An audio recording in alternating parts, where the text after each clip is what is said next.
부모님께서 은퇴 후 생활자금용으로 오피스텔을 구입하려고 하십니다. 네, 오피스텔을 두 채 사는 거는 반대합니다. 네. 다만 여기서 이제 주의해야 될 게 부모님은 73세이시고요. 아마 자녀분께서 46이신 것 같으세요. 그리고 아마 자녀분이 대신 네. 글을 올려주신 것 같고요. 맞습니다.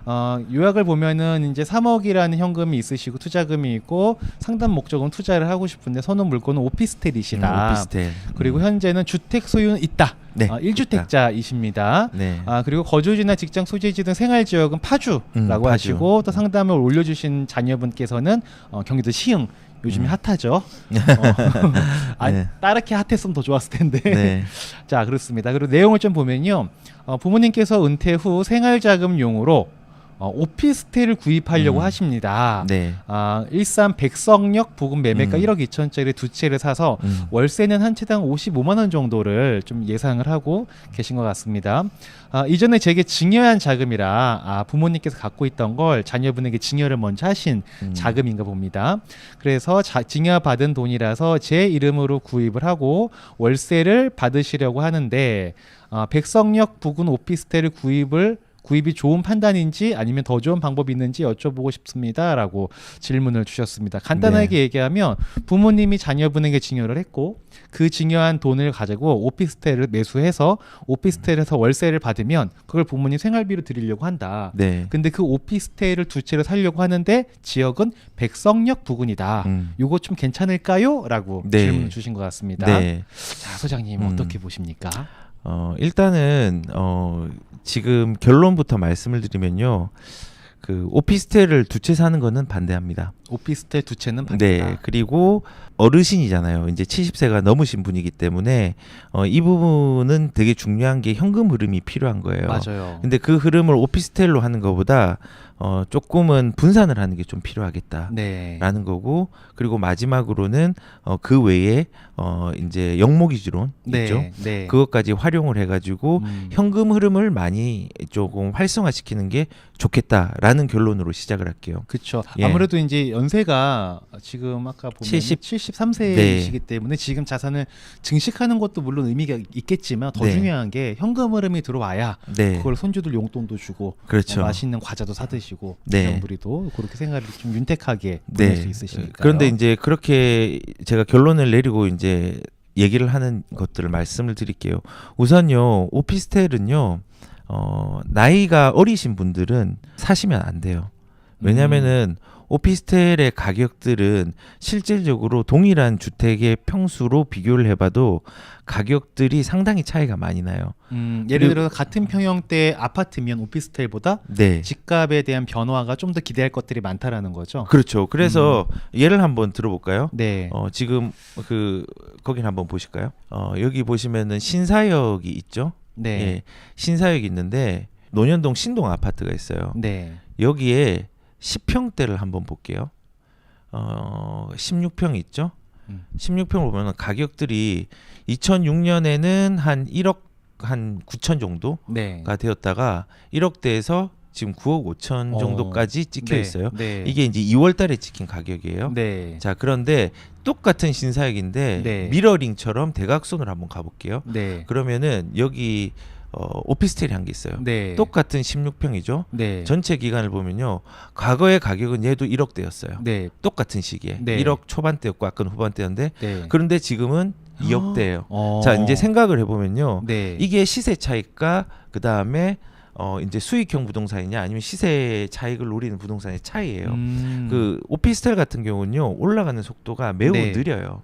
그래서 젊은 사람들이 하지 말라는 이유가 젊을 때는 노동 수입이 있기 때문에 가격들이 올라가는 부분들을 이용해 가지고 나중에 월세가 나오는 구조로 만들어야 돼요. 네. 단순하게 나 일하기 싫어. 네. 그래서 나 지금 월세 받아서 지낼래라고 생각하는 것보다 우리가 아까 말한 것처럼 인플레이션이 일어나고 화폐 가치는 떨어지는 거기 때문에 네. 거기에 대응하는 전략들로 우선 먼저 가고 네. 나중에 현금 흐름을 만들어야 되고 지금처럼 이제 70세가 넘으신 어르신이면요 네. 현금 흐름을 또 많이 봐야 돼요. 네. 그래서 선생님 잠깐만요. 네. 제가 중간에 말씀 끊어서 죄송한데 괜찮습니다. 그 아파트보다 네. 오피스텔의 가격 상승이 둔화되는 거는 네. 왜 그런 거예요?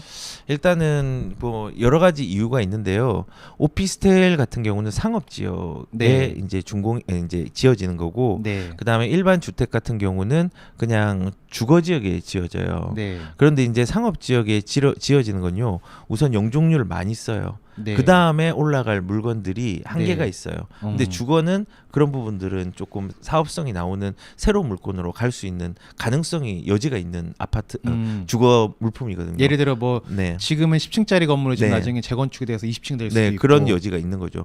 그리고 두 번째는 뭐냐면은 지금은 세금 구조가 조금 엉켜 있는데 네. 사실은 주택은 세금이 시작이 6억 이하는 1.1%예요. 네. 그리고 오피스텔 같은 경우는 주택이 아니기 때문에 4%부터 시작해요. 어떤 세금이? 취득세요. 아, 취득세가. 예, 그래서 이게 이제 진입하는 부분들이 좀 무거울 수 있어요. 그래서 네. 2억짜리에 4.6, 4%라고 그냥 치면은 네. 800만 원이고 뭐 네. 하면은 세금이 1,000만 원이 나오는 거예요. 그렇네요. 그러니까 뭐 1주택을 기준으로 해가지고 원래 그 지금 중과가 되기 이전에는 사실은 오피스텔이 훨씬 더 조금 싸지만은 네. 세금에 대한 부분이랑 그다음에 편의 시설이라든지 뭐 이런 네. 부분들이 조금 불편해요. 그래서 우선은 그런 의미에서 좀 오피스텔이 인기가 없고 네. 그리고 그 오피스텔 같은 경우는 그래서 이제 제가 말씀을 드리는 거는 오피스텔은 올라가는 속도가 느리다 했잖아요. 네, 느리기 때문에 이거는 뭐 2개가 아니라 아까 전에 말한 것처럼 네. 1개 정도는 괜찮은데 2개, 3개, 4개 불려 가지고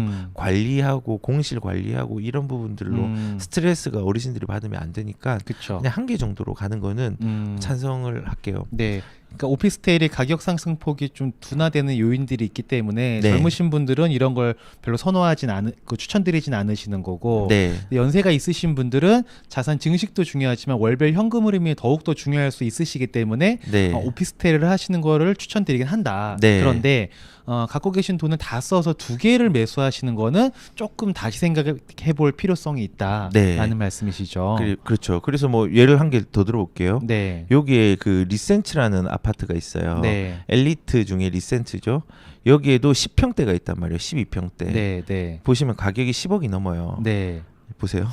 10억이 넘죠. 네, 네. 그런데 바로 옆에 더블 역세권인데 여기 보시면은 여기도 평수가 비슷한 게 있어요. 네. 근데 뭐 2억대죠. 물론 규모면이나 이런 게 다르지만요. 네. 사실상 격차가 많이 나요. 어. 그리고 뭐 지금 말한 데가 백석역 주변이라고 했잖아요. 네. 그러면은 일산으로 한번 가보면요. 네. 일산에 백석동이 여기 있죠. 지금 아마도 요런 아파트들을 요런 주택들을 보고 계신 것 같아요. 오피스텔을. 네. 근데 실제적으로 여기 지금 매물들이 다 안 나오네요. 보시면은 여기가 지금 여기도 소형 평수를 되게 많거든요. 네. 거의 1.5배에서 2배, 3배까지도 가격 차이가 나요. 네. 그 말은 이게 올라가는 폭도 조금 느리고 그 다음에 실제적으로는 가치도 오피스텔보다는 이게 좀 나아요. 그래서 뭐 지금 이 부분들은 젊은 사람이 하지 말라는 거고 네. 어르신이 때 필요는 한데 네. 이 부분들을 최소한의 비용을 가지고 현금 흐름을 하나는 만드는 거는 괜찮다라는 네. 게 이제 첫 번째고요. 네, 네. 그리고 두 번째는 좀 분산을 했으면 좋겠다는 생각이 드는 네, 게 네. 일단 그 똑같은 오피스텔은 관리도 어렵고 우선은 10년 안에 파는 걸로 좀 갈아타기를 해야 돼요. 왜냐면은 수요층이 네. 10년이 지나면 조금 떨어지거든요. 아, 오피스도 노후화되니까. 노후화되니까 수요층이 떨어지면은 임대에 대한 부분들도 어려워지고 그쵸. 오래될수록 매도하기도 조금 힘든 게 오피스텔이에요. 네, 네. 예, 그래서 이제 그런 부분들이 있기 때문에 2개, 3개로 힘들어하지 말라는 의미에서 네. 하나를 가져가고 하나의 의미는 현금 흐름을 그래도 한 개 가져가라. 음. 그러면 이제 2개를 하려고 하는데 하나는 분산을 해야 되잖아요. 네. 분산을 하려면 저는 개인적으로는 금융 상품도 나쁘진 않을 것 좋죠. 같아요. 예. 또 저희가 또 잘하는 게 있지 예, 않습니까? 그렇죠. 왜냐하면은 금융 상품도 사실은 얘만큼 나오거든요. 아, 근데 그럼요. 세금이나 이런 필요 경비들이 네. 관리비라든지 이런 부분들이 관리하는 비용들이 네. 훨씬 작게 들어가는 게 금융 상품이기 때문에 네, 맞아요. 금융 상품도 같이 동시에 가져가는 것도 네. 되게 좋은 거. 예를 들어서 저는 부담대출 같은 경우도 저는 마찬가지로 오히려 네. 이 지금 1억 2천 하는 것보다 더 좋은 수익률을 낼 수 있는 상품도 많잖아요. 맞아요. 그리고 여기에서 추가적으로 지금 가지고 있는 부모님이 가지고 계신 집을 네. 저는 영모기준을 이용했으면 좋겠는 게 75세가 넘어가면요. 네. 6억 기준으로 해서 200만 원이 넘게 나오거든요.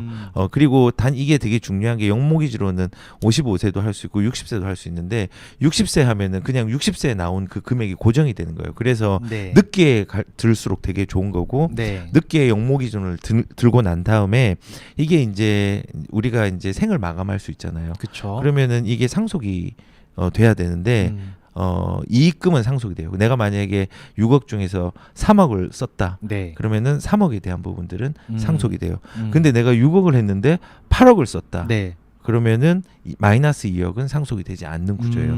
그래서 저는 개인적으로는 이런 부분이 현금 흐름을 되게 중요하게 해야 되기 때문에 오피스텔을 만약에 한다면은 한 뭐 55만 원 정도 아까 전에 측정한 게 네. 그리고 금융으로 한 50만 원 정도 네. 그리고 영모 기준으로 활용해서 75세 기준으로 6억 네. 주택 기준으로 한 200에서 230 정도 그렇게 그렇게 하면은 한 300만 원 이상을 현금 흐름을 70세 이상이 가져갈 수 있거든요. 풍성하네요. 네. 거기에 또 국민연금도 일부 있으실 테고. 그렇죠. 그렇게 네. 되면은 이제 조금은 넉넉하게 그렇죠. 살 수 있는 구조가 생기는 거예요. 네. 다만 여기서 이제 주의해야 될 게 자금이 증여를 받은 거기 때문에 본인의 이름으로 구매를 한다고 했는데요. 네. 오피스텔하고 그다음에 주택이 있으면 2주택이면요. 네. 영모 기준을 이용 못 해요.